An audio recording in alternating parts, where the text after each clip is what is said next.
Hello everyone, I hope you're doing well. I'm back from yet another vacation trip, though I didn't plan on this one, and it happens that I was in New York City, which coincidentally happens to be the location of at least half of the film in Past Lives, which is a nice coincidence. There have been quite a lot of them recently in my life. Anyway, in this summer of 2023, there are a bunch of giant blockbuster Hollywood action films, such as Indiana Jones and Last Doll, or even the last Transformers films, and more to come. But in this sea of giant, exciting films, there's this very low-budget indie darling produced by yet again A24, who really do seem to be on a roll, this film called Past Lives. And this could potentially be yet another slam dunk for South Korean films. Yeah, both A24 and South Korea have just been on fire, haven't they? Anyways, this truly is a very humble and down-to-the-earth kind of film. It's essentially a reunion story between two childhood friends from Seoul, South Korea. We see that spark of friendship and passion that they have in their childhood, and they really do have this beautiful bond, but unfortunately get torn asunder way too soon when Na Young's family decides to immigrate to Toronto. It truly was a traumatic moment that I felt quite strongly in the theater,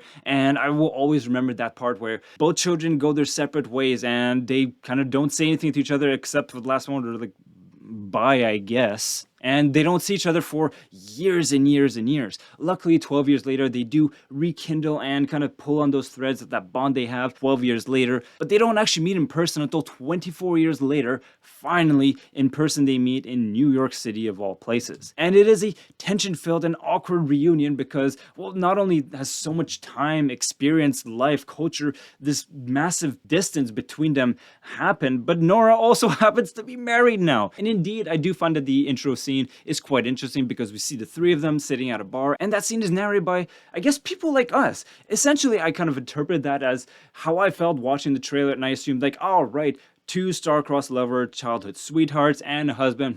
I wonder what's gonna happen. And the people narrating that scene indeed try to fit a narrative onto these three, and they look at the third guy like, oh, look at that guy, he's not even included in the conversation. What an awkward situation. These two have it going on. But luckily, the film is so much smarter than some cheap, one-dimensional, romantic narrative that's going on here. It's so well thought out and balanced, I can't sing my praises enough. You'd think a screenplay of this power will be written by a grizzled veteran, senior of the film industry, but no, this happens to be written by Celine Song, who happens to be writing and directing her directorial debut.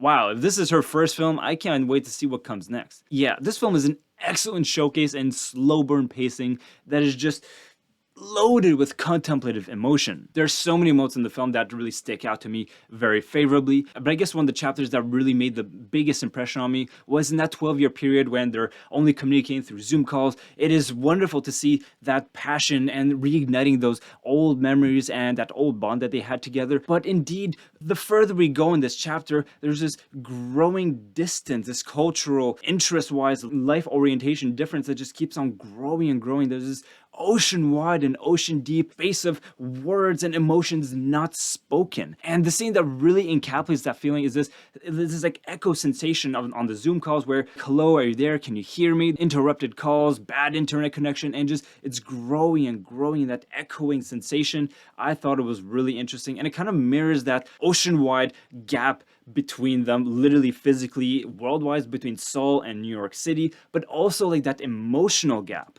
I think it was a very fitting metaphor. I don't know if that's what it's going for, but that's the way I'm interpreting it. Anyway, the atmosphere in the theater through all that tension was so thick, I felt that I could just reach out my hand and grab it. So I say this is as good a moment as any to really shout out the terrific performances from the three actors, because they really are the only characters in this film. A few other minor characters like Nora's mother, but their screen presence is so brief that it's basically these three characters. Anyways, these three actors just did wonders with the very minimalist content at hand, and they really rode that along the nice edge to really just perfectly capture the balance and the nuance that is in the screenplay. Greta Lee as Nora is just infectious in her personality. You can't help but love her. And Tae Yoo, I hope I'm pronouncing his name right, who plays Hae-sung, just perfectly captures that feeling of being the hopeless romantic. He's very stoic, shy, and reserved, which is very typical of South Korean culture, which really is a massive clash between him and Arthur, who is Nora's husband. And speaking of Arthur, I really do think he is the big surprise of this film. I don't really watch much trailers, but going to this film, I really thought it was going to be